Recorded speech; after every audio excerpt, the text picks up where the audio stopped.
Coming in this morning, and to those watching the webcast online, thanks for tuning in. I'm Brian Regan. I'm Associate Bureau Chief of the Wireless Telecommunications Bureau. We'll introduce some folks here, and then I think it would be useful to go around the table and have everyone introduce themselves and the organization they're here representing today. We'll give a quick high-level introduction. Paul will say a few legalistic things, and then we'll get into the substance of the questions that folks submitted in advance.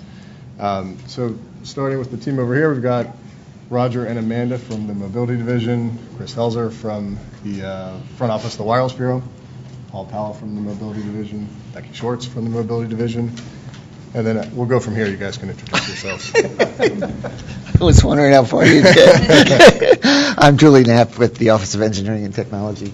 And Ira Kelt with OET. I'm Bob Soul from NTIA Office of Spectrum Management.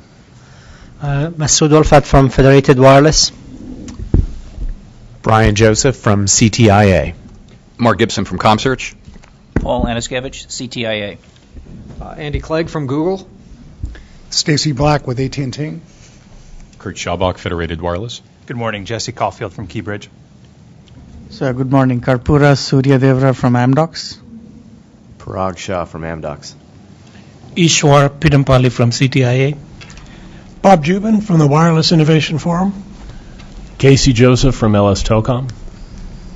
Jim Higgins, ASRC Federal. Max Solons from Verizon. Great. Well, thank you all very much again for coming today. So the purpose of the meeting is to hopefully provide a forum for you all to ask questions and us hopefully to give answers to the extent that we can as you all begin the process of developing your SAS and ESC applications that are due for the first wave on April 15th. Our hope is to try to answer as many questions as we can today. There are some that we will not be able to answer, some that go to the merits of the proceeding. There are some that are clarifications that we may not be in a position to give today. And then there are some that go to issues that we're still working through on the application and system review process. But we will do our best to answer as many questions as possible. And finally, I think, as you all know, the SAS and ESC are really the linchpin to making the 3.5 band a success. I think we're encouraged by the amount of work that's gone in the private sector to the development of SASs and ESCs to this point. And we're hopeful and excited to see what comes in. I'll turn it over to Julie for some additional opening remarks, and then we'll go to Paul and Becky. Thanks, Brad. Good morning, everybody. This terrifically planned event. It must mean there's one more person coming because we have only one empty chair. When I think about how we got to where we are, the word collaboration comes to mind. I mean, where we are today is really the result of a lot of things that went before that were collaborative processes, starting with the PCAST report, which came out of a group of folks making recommendations that resulted, culminated in the Commission's rulemaking proceeding and the model that we're trying to advance here today. And then we also did something new that came out of the TAC, the Technological Advisory Council, which was to encourage a multi-stakeholder process, and WinForum embraced that. And from what I understand, we've had as many as 150 folks that have been participating in that, working out a lot of the details. And a collaborative process working, I think, with NTIA and DoD in establishing the protections for the Navy radars and the exclusion zones and the whole idea of the environmental sensing system. So this is all about a collaborative process as well, and it's kind of modeled on what we did in creating the databases for white spaces. When you go through the process, there are all sorts of details that come up and questions that need answers. We found, I think from our perspective and hopefully from the database administrator's perspective as well, that having a series of meetings or workshops where there was an opportunity for dialogue, for back and forth, hey, what did you mean by this? And how should we go about coordinating this particular issue? Worked really well. So this is more or less the start of that process at 3.5. And it's beginning before anybody's even filed applications. And as Brian said, we're not going to have all the answers right off the bat. There are going to be things inevitably that people have thought about that just didn't occur to us. And hopefully what we can do, though, is where there are clearer answers, and provide you guidance so that everybody is on the same page. So that's the purpose of the meeting here this morning. We've got most of the folks who've been involved in this. There's even a bigger team than this here at the Commission who've been supporting this work, and we're glad that you all came today. So I'll turn it over to Paul, who is going to fill you in on some of the background. Thanks, Julie, and thanks everybody for being here today. And especially thank you to everyone who submitted questions in advance of the meeting. We got some really good feedback, and we're hoping we're going to be able to answer some of those today. As Julie and Brian touched on a little bit, just a quick reminder on the scope of what we can address today. Some of the questions we're asking for rule interpretations, updates on timing, things that information that I think that I understand why folks want, but they're going to be outside the scope today. We're really going to be focused on getting a conversation going and filling in any questions that people have about the application process and the content of the applications right here. And as Julie mentioned, we hope that this is going to be the first of many conversations between folks to continue the collaborative efforts that have gotten us this far. Also, just a quick reminder that while the Q&A here is definitely an open meeting, this is still an open proceeding, so listen to the advice of your counsel regarding ex parte presentations and what the scope of that would be. I'm going to turn this over to Becky here in a minute. She has been doing a lot of great work on this project and is going to continue to be doing so in the future. She's going to address narratively some of the issues that came up with regard to the application process and the first wave review of the paper applications with regard to the process that will lead to conditional approvals. And then after that, Julie is going to speak to the second phase testing issues a little bit more. So, Becky. Thank you. Thanks, Paul. Good morning, everyone. So as Paul stated, there are two stages to this process, and the first stage is turning in the paper application. So I'm just going to provide you some details on the process for turning in those applications. And then I'll cover the content we expect to see in the applications, and finally I'll end with a few notes on timing for that stage. So I think most of you know the first wave of these applications are due on April 15th of this year. At that time, we will review all of the applications simultaneously and with equal priority. So I know in DC we're all overachievers, but there's no real benefit to turning in the application early because we want to see very thorough and complete papers. So we're hoping to encourage that by reviewing all of the applications with equal priority. However, we will consider applications that are turned in after the 15th, but we can't guarantee that we will review those with the same priority as those that are turned in on the 15th. I just also want to note something that Julie alluded to. While this process is modeled on the TV white space proceeding, keep in mind that 3.5 band is clearly a different service. It's licensed. There are different incumbent landscape, and the administrators will be offering different features. So while we are using that as a guideline, don't expect that it will look exactly the same, since I know there are some of the same players in the room. As we mentioned in the public notice, the SAS administrators and ESC operators can turn in a joint application or a separate application, but the submission process is the same for both of these. However, the substantive review will vary in accordance with the different priorities for each entity and different roles that they fill. And NTIA and DoD will help us oversee the ESC operator approval process. So that sort of covers the high-level process for turning in the papers. So I'll move on to what we expect to see in the papers. We received a lot of questions regarding content in advance of today, but rather than answer them all individually, I'm just going to provide a general overview since a lot of the questions were the same. So what do we expect to see on April 15th? We're hoping to see very thorough papers that will include a lot of technical information. And this should demonstrate how the SAS administrator and or ESC operator will meet the priorities and the I'm sorry, the duties, sorry, I was struggling for the right word, the duties and roles that are delineated in our rules and delineated in the public notice. So we believe that there's enough information available under the current rules to turn in a complete application on the 15th. But we are aware that there are pending petitions for reconsideration. So if there's a portion of your application you feel that you can't answer because of the pending petitions, please just note that in your application. But like I said, we really do believe that you should be able to turn in a complete application on the 15th. I also want to address 2 other miscellaneous questions we received. We received a question regarding the role of international agreements. So just like any service that's regulated by the Commission, services at the border will be governed by international agreements with Canada and Mexico. So that's no different here with 3.5. Second, we also received a question regarding SAS administrator fees. So I just want to reiterate that administrators may charge reasonable fees, and this is delineated in the rules. So finally, moving on to the timing of this stage.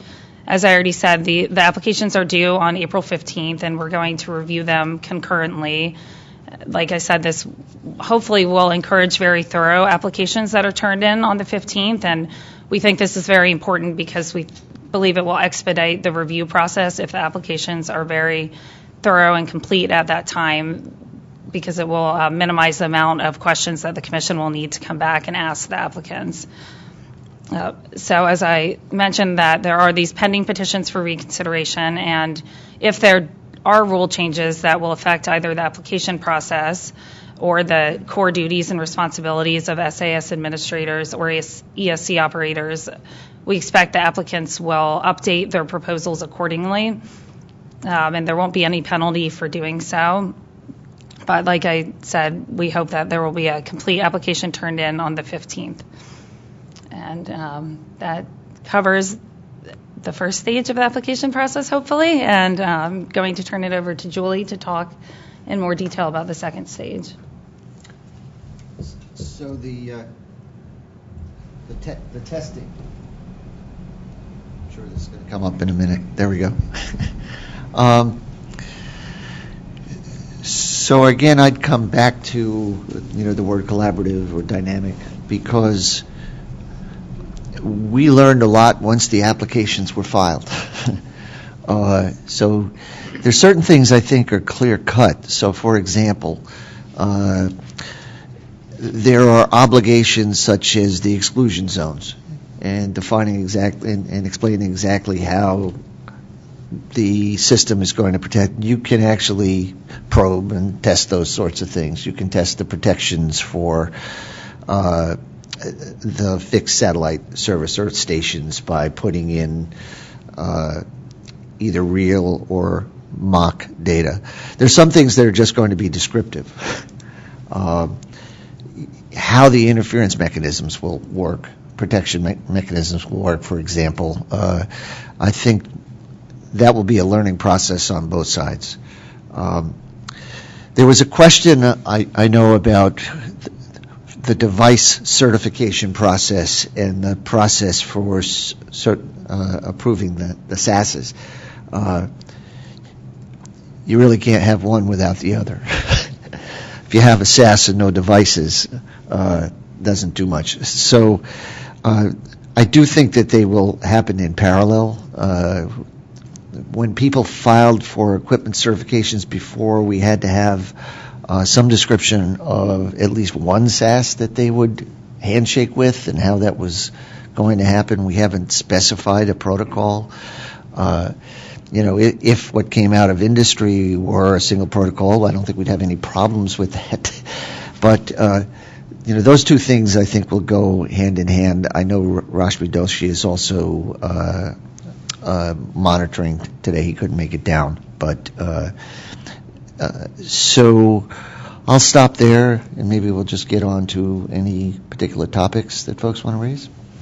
Yeah, so The next stage, we'll just open this up for follow-up questions to the room. Before we get there, I'd just like to say hello to anybody who's watching over the webcast right now, and let anybody know who's watching the webcast that they can submit questions during this meeting. The address for that is livequestions@fcc.gov. Please don't send them to the SAS info email address. Again, that's livequestions@fcc.gov. And we'll open it up to the floor to answer any questions you might have. So I'll lead by example in this case. Question regarding the proposals. As you're aware, we've got the Wireless Innovation Forum, and many, in fact, most all of us have been actively involved in that collaboration. Some of the work in that forum is not complete, and some of that work, much of the work in that forum directly addresses many of the topics in the proposals. When you talk about thoroughness and completeness, my concern would be that in order to achieve the thoroughness and completeness, or satisfy thoroughness and completeness, we may need to extend unilaterally some of the developments that are still being negotiated in that forum.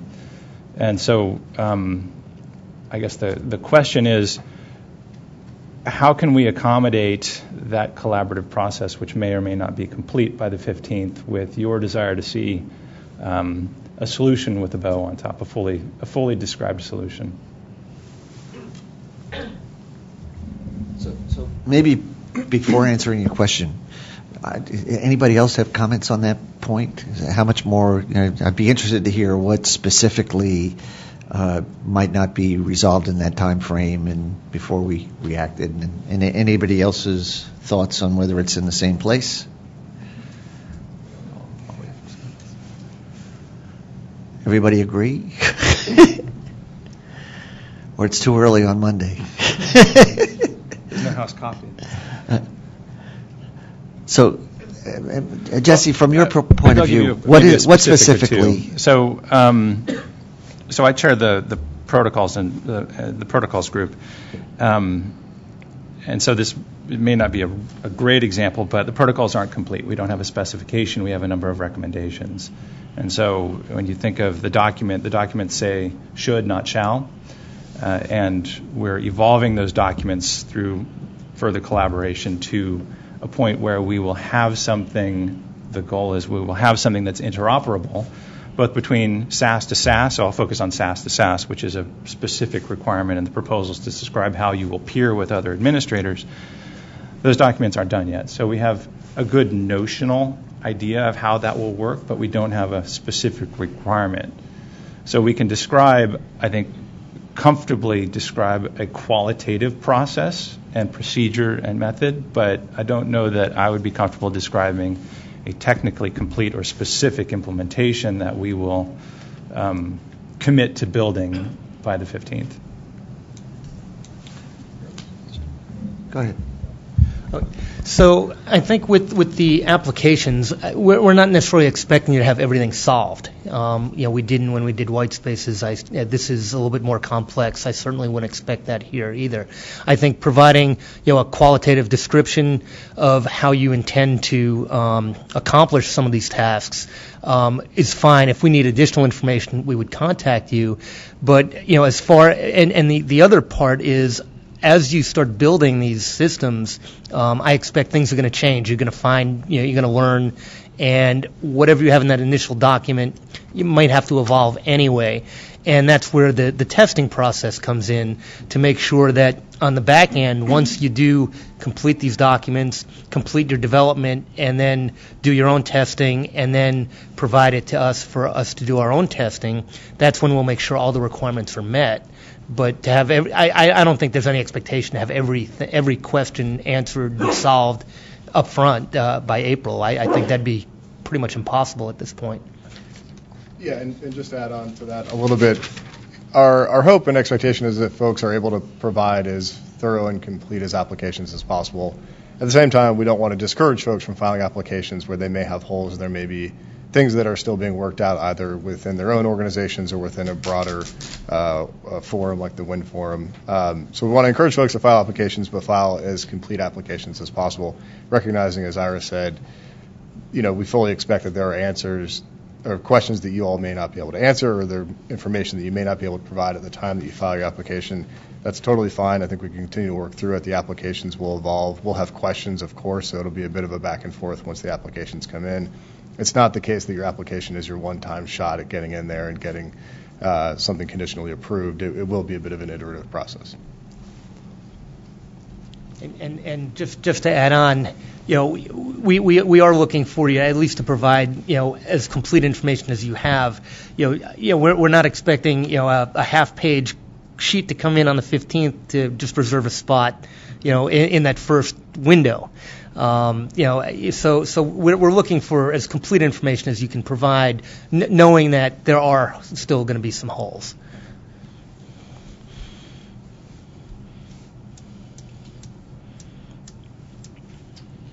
Anyone else? Sure.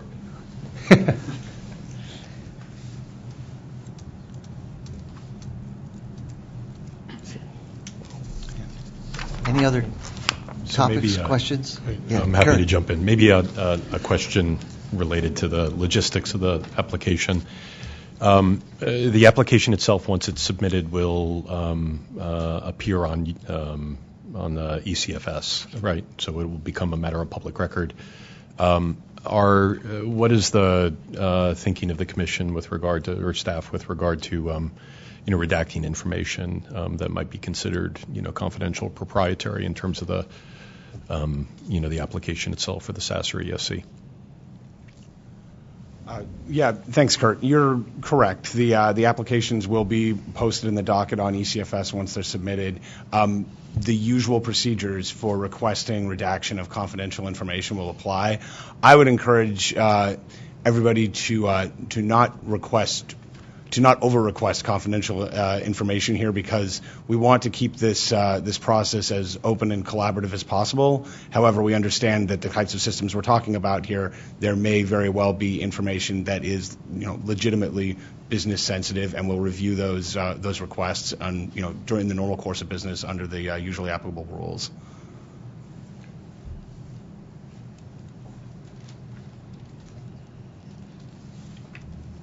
This could be the world's shortest meeting, I guess. Well, we know they have more questions. I have another, maybe. Well, let's get Sorry, in. Go ahead. Just to clarify on the application update, so I want to make sure I hear you correctly that as more information becomes available, we will be able to update our application. And is there an established procedure for filing an update? Do we need to submit a red line version or something that will make it easier for you to tell what's changed, or do we just submit a whole new updated information packet as more information becomes available? Well, we don't have a procedure established right now, but that's definitely something that would be good for us to think about as we look at updates. Right now, since you're filing through ECFS, you could file it in whatever format you think is going to be the best way to update your information there, unless we come out with instructions to the contrary.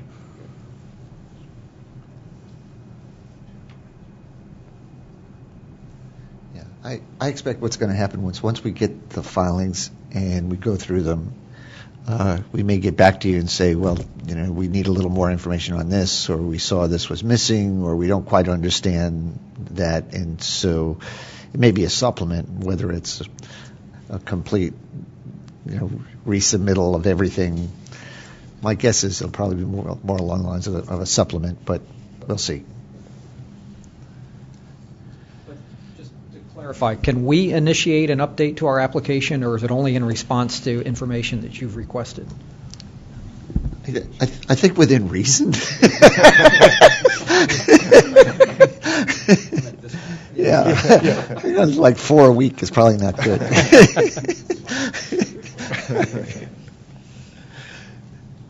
Go ahead, Mark. Yeah, so there we go. So can you describe a little bit of the review and approval process? I know you're going to try to model as much on white space, but that was a protracted effort which involved several workshops. And so obviously that's going to depend on the number of applications you get. But is there going to be a time frame other than as soon as possible within which you'll try to grant them all? And is there a process for refiling if an application isn't approved? Or is an application approved or not approved? I've never been through this before, other than through a solicitation. You're only allowed one question. I'm just helping you out here. let me see if I can get them in order. I think when we went through white spaces, and there in some ways it was simpler, because what we were doing, just for those of you who hadn't gone through that process, there were protected areas basically for each broadcast station, as well as low-power TV, translators, cable head ends, and so forth. So basically what we were doing is we would go through and put in mock locations to make sure that the answers came up right. And I expect, for some things I talked about before, for example, the exclusion zones, to make sure as we probe that those are coming up right. And, Bob's here, and there's folks, I know others at NTIA and DOD who all want to be reassured that that's working the way it's supposed to do. And it really is a function of what we run into, because there were times as we went through it that there were some things that weren't quite right, and then it became, basically what I might describe as a process. We had the beta version and getting it to final. So, we'd love it if it were perfect from the start. That doesn't usually happen. There's usually things that you find along the way. So I think what will happen is, as we go through the process, we'll try to move things, and sometimes it depends on you. We may come back and say we found these things, and it all depends how quickly you get back. So your second question was, just remind me. Well, time frame. It's largely obviously dependent on the number of applications, and then do you expect the process to be iterative with an applicant to a point where you're comfortable that they have it or that they can't? I mean, what's the... So our goal was always to complete the process with an approval. I mean, that's always where we were trying to get to. I don't think there was any case where we rejected something and people had to refile. So as long as you're coming back in a responsive way, I think that it will end up being approved, hopefully. The one other thing that's a little bit different here is that we're working with our federal partners, and they too need to feel that it's doing everything it's supposed to do. So I don't know that really adds any time to the process, but we've got more players than just one entity involved.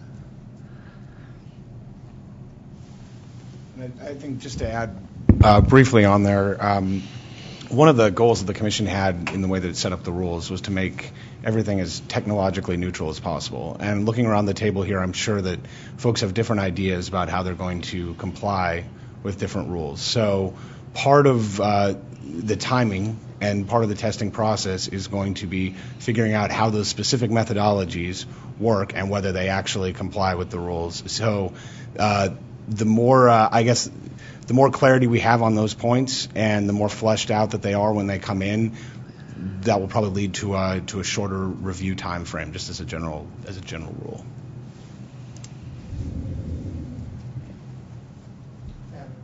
Yeah. So when you say that the application is due, paper application is due on April 15th, so you expect a prototype or a beta version of the software to be available to you on that date as well. Correct assumption? Yes. I don't know that the software all has to be running at that point. As long as we have the description in, but we're going to need the software package. At some point we tell you everything looks good, and then the software has to do what you said it's going to do. There's one other thing that came to mind as I was sitting here that's different about this, in that we've got spectrum shared between protected services, the PALs, and the GAA, the general access. And so it's more than just the incumbents. It's also, I think, the community needs to be reassured that, for example, if we get to a point of auctions for PALs, that the SAS is going to provide the assurances that they need, that they will be protected as well. There is an outstanding issue or two that we're dealing with in the petitions for reconsideration, but so and I think the more transparent the process is, that everybody can see that this is actually working before we say, all right, we're going to go live. Because once you go live and you find problems, it's much more difficult to deal with. So what you normally do, and I think for all of your businesses, you do what amounts to a beta trial. You make sure it's working the way you think it's going to work before you go fully live. So there's some of the details of that, I think, are still things we're talking through among ourselves here. But in the end, I think that's probably the smart way to go. And just to add a little more detail to that. So the application you file on the 15th is a paper application. We will, as a staff, review those applications, coordinate with NTIA and DOD, and then on the basis of the paper, conditionally approve the applications. And as everyone's been saying, it'll be a bit of an iterative process, a little bit of back and forth. I'm sure we'll have questions, and we'll work with all the applicants as appropriate and necessary. And then after a conditional approval, we'll put out a public notice that says, these are the folks that are conditionally approved. And then at some point after that, you come in with your actual system and we test the system itself. Just to add to that, and you have a timeline for that second phase of testing and acceptance? No, we don't have a set timeline. I think it's going to depend a little bit on the development process for the SASs and ESCs and where they are in their own processes. I think we'll take them as they come in. We'll probably provide additional guidance on what our testing environment is going to be and how that's going to work as well a little bit later in the process.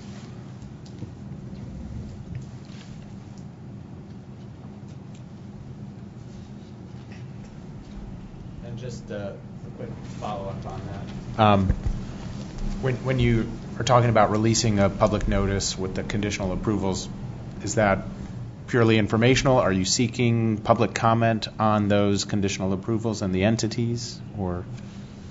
So that will just be informational. All of the applications are going to come in a public docket. I think to the extent that third parties have concerns or interests they want to raise in that context, it's an open docket and they're certainly able to file things. But the conditional approval will be a notification that the Bureau and OET have conditionally approved an SAS or ESC.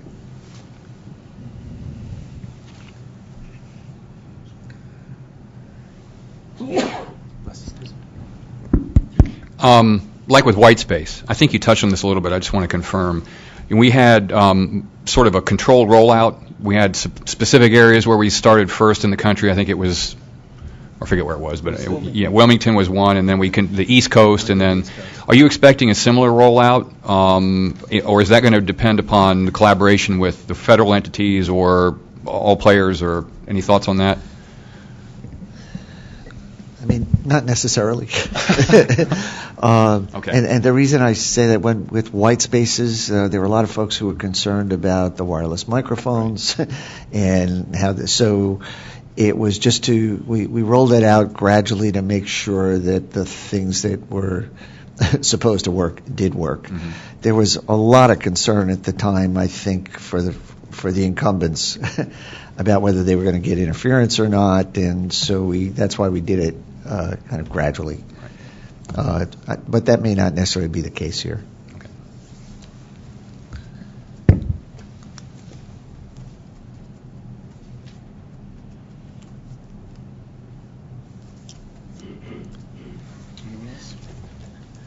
Kurt? Maybe another question. What process would staff like to follow with regard to any clarifications on the report and order itself? Should we just submit those into the docket, or is there another recommendation for clarifications on rule interpretations? So do you mean in the context of, as you're designing, building, trying to figure out the logic that you're programming? That's right, yeah, with regard to the application itself. Just the process. So, well, do you want to take that? And I've got. I think the best that I can tell you on that is kind of like what we said before, and there were a lot of questions that came in about the interpretations of specific rules. Part of what we're looking for in the application is how you see your ability to comply with those rules, and part of what we're going to be reviewing the application on is how thoroughly you answer the kind of the questions that the rules pose. These are high level requirements that the Commission has placed, and the exact implementation details are exactly what we're looking for in the SAS approval process. So if you propose an approach to a particular rule, we'll take a look at that, and if it appears to meet the requirements of the rule, then there won't be any further questions on it. If there are further questions, then we'll ask for clarification or further information. Yeah, and one of the things I'll add is, again, based on the experience we had in white space, as folks were developing their databases and programming and trying to go through the logic based on the rules, they did end up with places where they did need some interpretations of the rule. How are we going to handle certain situations that maybe we didn't foresee early on? And what we did is basically we had folks submit what the issue was. We would take a look at it, try to figure out what we thought the best way to move forward. If we needed to work collaboratively, we did that also, and then get the information out to everybody involved, so that because those issues, if you're having them, then somebody else is probably also having a similar issue, and try to get that information out to everybody, so everybody's got the same information, especially on the interpretations. I would assume we would make that public, via the web, but at least for the folks who are who've been approved. So through Whitespace, we had a nice email group that we were sharing information back and forth. And once we had final decisions, those got posted. We emailed them out to all the interested parties. So I won't say it would be exactly the same process, but I would assume it'd be extremely similar, if not very, pretty much exact. And I think that worked pretty well. Because we did get quite a few questions. There were a lot of issues that did come up, just on just some of them very simple, some of them were a lot more complex. And as you start stepping through, situations come up, and you're thinking through all the different scenarios you need to cover. And we've thought of as many as we can. I know you've thought, but as when you start doing it, you find more things you didn't think of. And hopefully the rules cover all those. Where there are places where it's maybe kind of gray, you come to us, and we'll work with you, with the whole group, to get the same information out as quickly as possible. I'd just add a little bit more. In Whitespace, we had 10 applicants, I think, at the start, so we had quite a few. So we really haven't decided what's the right process here, because we don't know how many we'll be dealing with at this point in time. But it was important that the answers that we give are consistent and that people understand what they are. And I just come back to the point of it's not only getting the SAS administrators on the same page, but that the incumbents see what the answers are, or the PALs perspective understand all that's going on. And the one other point I'd add on, because I think you mentioned, Kurt, about with regard to the rulemaking. So sometimes we'll get questions that really go to the rule itself, and whether it really is a matter of clarification or interpretation versus no, that's a change in the rule. So that's where those sorts of things come into play. There's an evaluation on our part, and we work with the attorneys here in trying to decide, hey, no, this goes beyond an interpretation. This is looking for a change in the rule. Yeah, just to add to all of those great points. So there are sort of two paths that the questions take. There's the technical and implementation side, which Julie and I are talked about, and we'll think through a process to take those questions in and provide whatever guidance and clarification we can. And then there's the process that's either a request for a change in a rule or a declaratory ruling that follows the normal FCC rules and procedures for how those things work. And in thinking through those things, I think it's important, as Paul highlighted, to keep in mind that the Commission's goal was to establish the high-level requirements for the SAS and ESC and really try to provide flexibility for the operators and administrators to develop systems that comply with those high-level requirements. And so there's a balance between providing flexibility to the private sector to try to come up with solutions to these problems and providing guidance that goes between sort of the high-level requirements and more detailed in the weeds requirements. So on that note, if I could, I have maybe two questions. The first is with regard to, I guess, the metaphor of the TV bands database versus a SAS. So one of the unspoken but rather one of the unwritten but spoken requirements for a TV bands database was regardless of what goes in, the answer must be the same coming out. And so the testing was fairly rigorous on conformance and making sure that regardless of what was inside the black box, the answer was the same. I haven't heard it said yet. Is there an intention and an expectation that, because I'm getting an inkling that the SASs may be qualitatively different, determined based on how, if you will, they may all be compliant in that they protect the incumbent to the satisfaction of the incumbent, but they may or may not, or they may make more spectrum available or less spectrum available to new entrants based on, for example, perhaps the accuracy or the precision of their sensing capability or the internal propagation models that they use. Some may be more aggressive and some may be more conservative, but they are all compliant, if you know what I mean. So is there, I guess, an expectation, and we're sort of skipping to the end in terms of testing and certification, but is there an expectation that the results will be the same or that they will all be conformant and compliant? I think that metaphors might be outside the scope of this meeting, but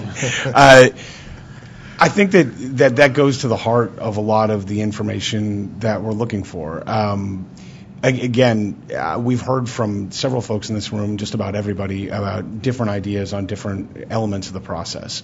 And what we are looking for is the methodologies for rule compliance. You've kind of gotten to the heart of one of the questions that I think folks have different interpretations of. And some of this is going to be determined during the approval process, and we'll be very interested to see what approaches people come in here with and what their detailed plans are with regard to that. So I'll give a shot. I think there are certain things that really need to come out with the same answer. For example, the protections for the exclusion zones. And one of the things I think about is what you don't want to happen is go to that database and you'll get an additional 15 kilometers and versus another one.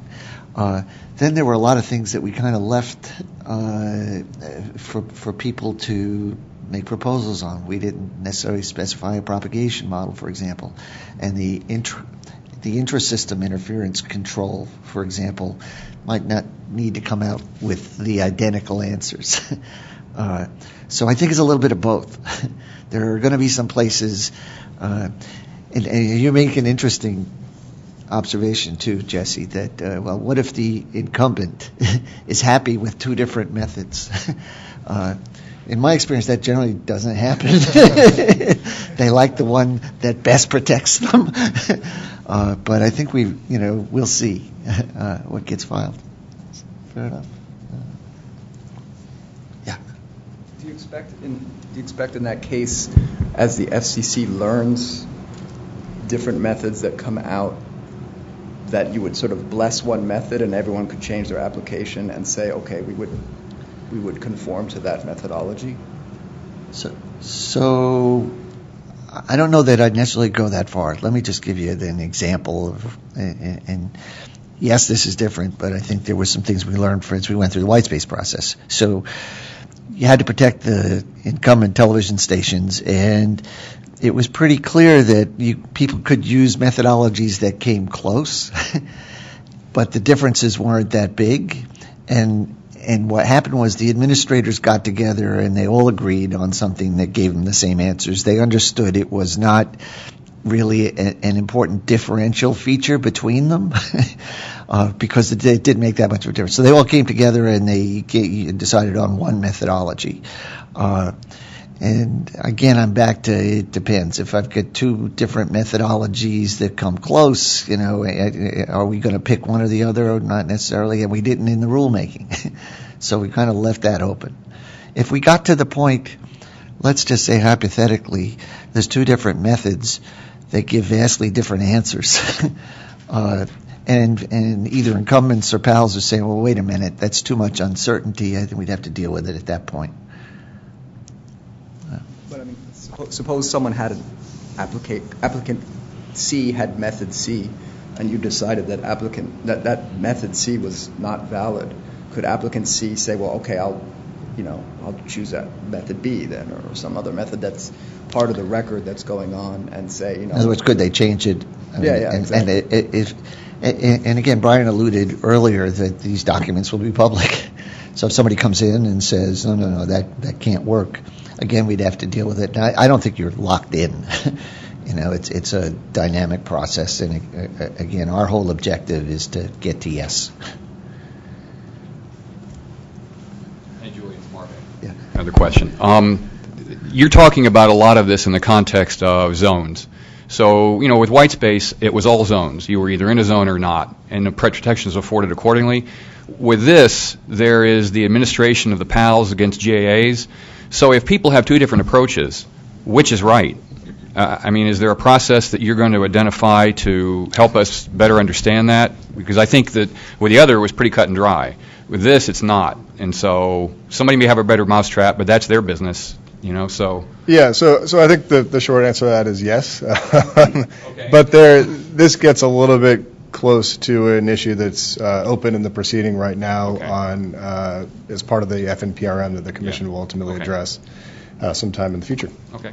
Let me maybe add a little bit without jumping into ex parte grounds, but I think there's two parts of the SAS process that's a little bit different than white space. Because as you mentioned, white space was pretty much, it was black and white. It was yes or no, you're here or you're not. With here, you have to protect incumbents, or GA has to protect PALs, or stay out of the exclusion zones, or adhere to the ESC. That's kind of the same as with white space. It's kind of, you're either protecting or you're not based on whatever the rules are in place. There's a second part to what algorithm you may use to assign folks to certain channels. And I don't think there's an expectation that everybody's going to do that the same way. And I think that's where probably the business differentiation and so on comes in. So in our testing, we have to separate those things out also, and look at the different process. So, are you going to respond to the specific questions that were submitted ahead of this workshop in any other form other than discussion in this workshop? No. Okay. Okay, good. We're happy to discuss them further. I don't want to sound too harsh there, but we're not going to be issuing written responses or anything like that to those. So,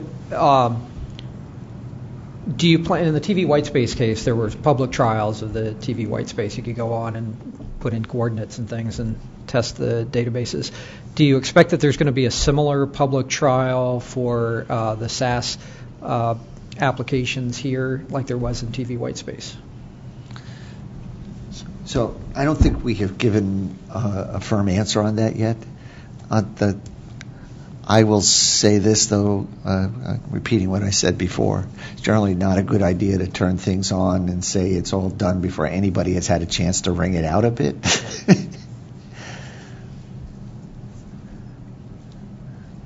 And I'll just add on are we going to answer? Part of our struggle here is through many of the questions, is there was so much overlap with the issues in the rulemaking that are pending and the petitions for recon, and it was hard to separate one from the other.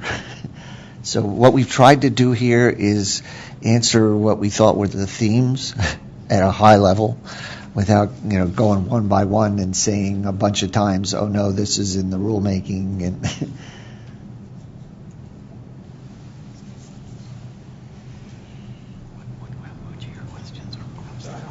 question and a comment, if I might. So with regards to public trials, this is a bit more machine to machine. I'm not exactly sure how one would involve the public in a meaningful way. It doesn't mean it can't happen, but I don't have a clear picture in my mind how that would work, since they need a licensed device to stimulate a SAS, and that you need a client to the server and a server to the client in order to do it. I'll just can I interrupt? Yeah. Because when we talk about beta, we didn't actually do that. We didn't have devices for it. We just when I say beta is that all right. We put the software up for other people to try what they could, so that the incumbents could feel comfortable, and that really worked out well. The surprising thing to us that we hadn't appreciated was. The U.S. has been leading the world in this stuff, and as you know, we had people pinging this from all over the world to see how it worked. So it's certainly not my intention to express an allergy to public trials. I just think we would need to figure out what those would look like, because they're different. They're different than the white space. Yeah, it's different, but I think you're getting a bit ahead of yourself too at this point. So maybe we can rewind the tape. I have some nuts and bolts questions on the proposals. The proposal says that you must, for example, satisfy the requirements in 9653 of the SAS purpose and functionality, which enumerates things that are really components of the same. For example, I would categorize permissible channels, maximum transmissions, whether or not you're in or out of an exclusion zone, all under the sort of rubric of channel selection or channel calculations. Are you expecting that we would address each of these with a paragraph satisfying each one, or can we paint with broader strokes in our proposal? Not the half page that I was looking forward to, but we meet all your rules is not going to cut it. But, a channel. So I'll kind of wing it here. A channel calculation process. That satisfies, for example, calculating permissible channels through such and such a mechanism, maximum power transmission through such and such a mechanism. Or, in DoD proposals, they want to see that you respond to each paragraph with an answer. It's much more of a Q&A. I guess this is as much a format as opposed to an authoring question. Are you expecting us to, copy this into our document and address each one in kind? Because that's how I read the "you must." Or can we address it more qualitatively, for lack of a better term? I guess I would say, and this, I don't want to sound completely unhelpful here, but you think about it you should think about it from the reviewer's perspective here. Our job is going to be to make sure that your proposal satisfies the requirements in the rule. If we can see that clearly from the way that you've responded to the questions, then you're going to be found to have satisfied it. However, if you've got paragraphs that you say satisfy, 4 different rule parts, and we can't see where each element is, then that's when you might end up getting a request for clarification as to how you met a specific subpart. Because we have to check and make sure that each particular element of the rules are being satisfied by your submission. So whatever you think does the job for you on that. Paul, can I just add that there will be both attorneys and engineers reviewing. So, like Paul said, the attorneys will make sure that your applications meet the requirements and the rules. But if there is a way that you can write it, and we will have some engineers to help us analyze it. But like Paul said, we need to make sure that we can understand it in a clear way. And then the more clear it is, the faster the process will happen, and we can move on to the next stage. Okay. So you want a fair amount of technical detail in the application, which is great. Implementing international protections, if there are things that we have to implement, like exclusion zones to protect Canadian operations or Mexican operations or something, that's a technical detail that I would think that we would want to include, but we're not aware of what international agreements other than the radio regulations are in place. So I guess the direct question is, are there other international regulations in place other than the radio regulations that we need to comply with? Or should we propose our own? So that's I don't think you usually get to propose your own, but it's in every service that implicates border interference issues. We have inter agreements in place with Mexico and Canada, and those agreements will be negotiated during the normal course here. Everybody, once we have something applicable in place, will be informed of those, but we have very specific agency-to-agency processes that we go through for that, and it's not necessarily a public process, but the results will be public, obviously, because you have to implement them in the SAS. Nothing's in place right now. So we currently have an agreement in place for the 3650 to 3700 megahertz band.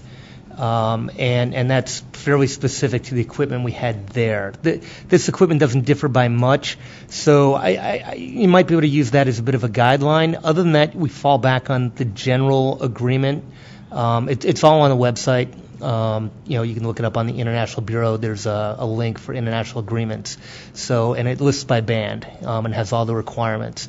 So if there's not a specific band, then the general agreement, which in these bands, I think specifies antenna, if you're a distance from the border and based on antenna pointing angles and so on and so forth.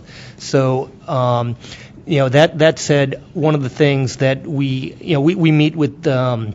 We meet with both Canada and Mexico regularly to work on these. So given that we are finalizing the rules, until they're final, we don't do a whole lot, although we do start kind of discussing with our counterparts to put agreements in place and get some principles down. But this is something that's on our list of things to start working on as the rulemakings come to a conclusion. Some of it is also the fact that certainly in Canada, they're in a bit of flux in figuring out what they want to do with this band also. So we will get whatever information out we can to you as soon as we have something. But it does take time to develop these agreements.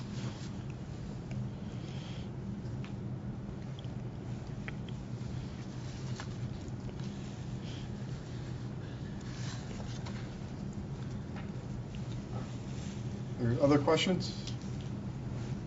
Yeah, maybe. So, since there were no other questions, I'll ask one that's down in the noise, but actually is kind of important in explaining how the SAS is going to work. One of the requirements is that a CBSD has to provide its call sign when it registers with the SAS, and we're wondering how a CBSD will know in advance what its call sign is before it has done anything. I'm thinking particularly of a consumer device or something like that. You bring it home, the consumer doesn't have a call sign, they try to register, but you can't register because it doesn't have a call sign. So we're just kind of wondering how that process works. I think that's a great question. It's actually something that was raised by a couple of folks in the pre-submissions. I think that under the rules, the SAS has to be able to take the call sign as part of the registration process. Those call signs could end up being non-unique, and anything that ends up being part of an implementation process there will be something that could be addressed going forward by the Bureau, but that shouldn't implicate what the SAS capabilities are at this point.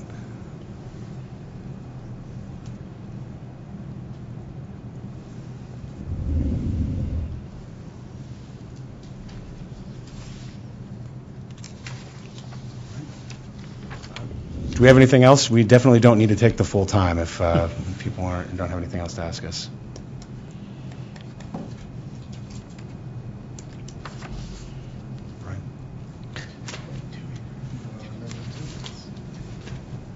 Yeah. Sorry, I have one question regarding the consideration of liability implications in terms of errors made by the system, wrong frequencies being assigned, and the damages associated with it. Are there any rules and guidelines for that?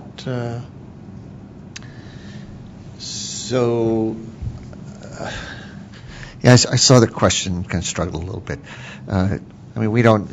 So here, let me try to parse it a little bit. If it's that you assigned a channel and somebody got interference, but everything was, you did completely what you told us you were going to do as the SAS administrator, the obligation is to try to resolve it.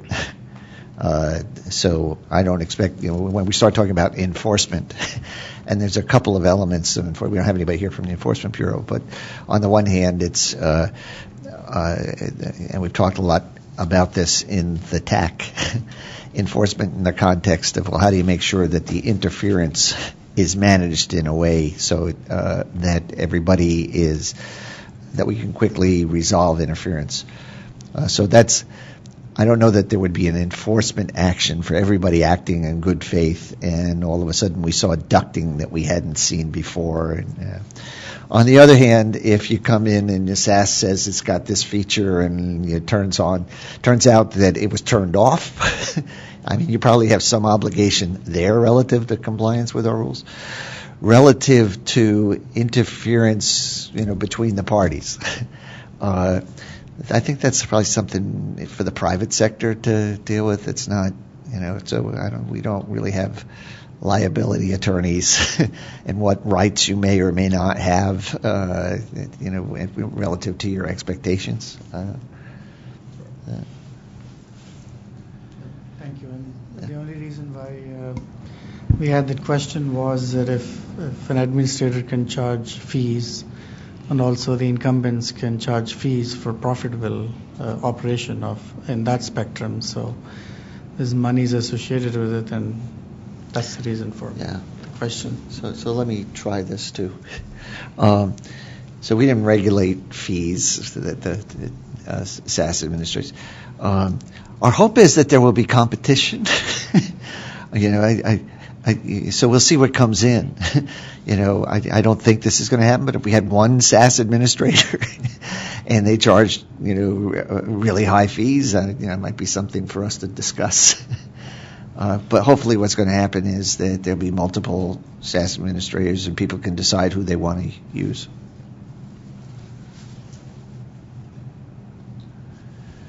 So another question, you have in the rules that the SAS has to be available at all times to immediately respond to requests from authorized commission personnel for any and all information stored or retained by the SAS.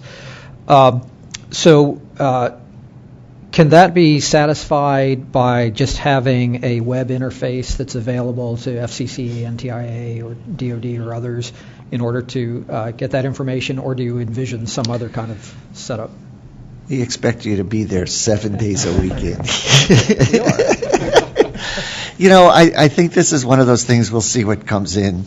The big concern here is, and again, it comes back to the multiple players.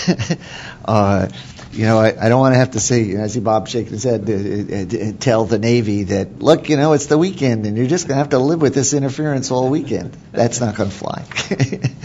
And just having something up on the web depends what's behind it. I don't want to get too far ahead of ourselves. If it's, it goes to these people who are on call and monitoring and they have a service, maybe that's all right. If it's that, like what ordinarily happens with many businesses, it goes to the web, but there's nobody there for 2 or 3 days. So, we make a proposal that you see what we're trying to get at in the rule. We're concerned that if there's a problem, it can be fixed quickly. And just to add on to that, I think that it's most important to think about obviously the incumbent operations there, but just to emphasize that while we hope that the SASs are going to be able to coordinate everything perfectly and there's never going to be an interference issue, in reality that is probably not going to happen 100% of the time, 100% of the days. And the Commission still has responsibility for oversight and enforcement of our licenses. And so we need to be able to have our Enforcement Bureau get the information that they need to resolve interference issues whenever they need it. Now, however that system is set up, we just need to make sure that it's responsive and that it's able to provide the information needed in a timely fashion.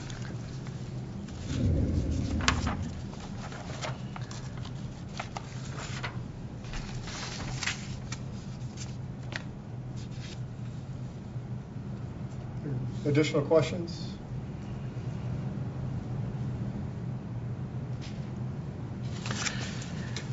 So we've answered all of them. Everyone's satisfied with the. So let me offer, it's, thank you all for coming out on a Monday morning. This is just the start of the process. I hope you feel it's okay. We don't have answers to every single question. I think there'll be, once we have the applications in, we'll have a better feel for how many players there are and how many, detailed questions there might be where, we saw something down in the weeds that was answered one way here and one way there. One sounds good and the other doesn't. And again, we'll just work through with people to try to make sure everything gets to yes.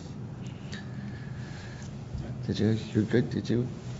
Question regarding timing, if I might. I apologize if you've already discussed this, but I'm wondering how you are sequencing and what your timing estimates are for proposals, conditional approval, testing and certification, spectrum auction.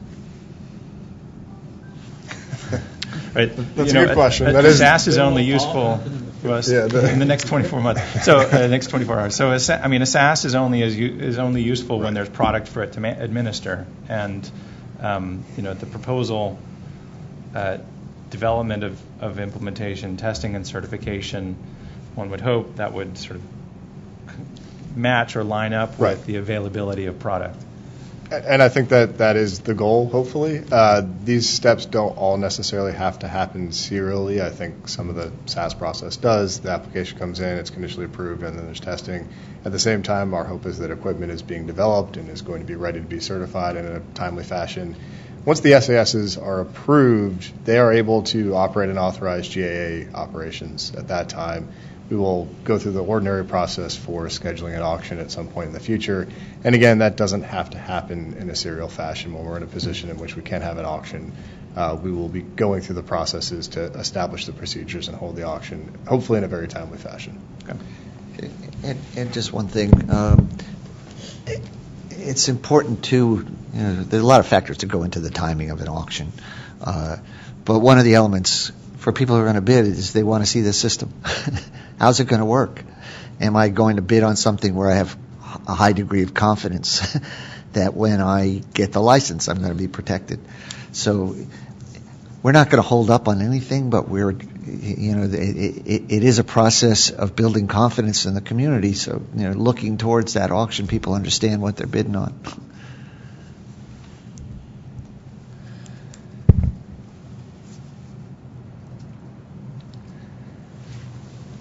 Additional questions? Anything coming in online, Amanda? All right. Well, thank you all very much for coming today. I hope you found this useful. Again, this is going to be an iterative process. If you continue to have questions, please feel free to reach out to the team here. We're happy to talk as much and provide as much information as we can. We really look forward to seeing your applications on the 15th. I just also recognize the folks in the back there, Naveed, Bob, and Cameron, who've been doing an awful lot of the work on this behind the scenes. So, as I mentioned at the start, we've got a much bigger team, and these three folks have been a big part of that. Thanks. Thank you all. And Roger and Amanda.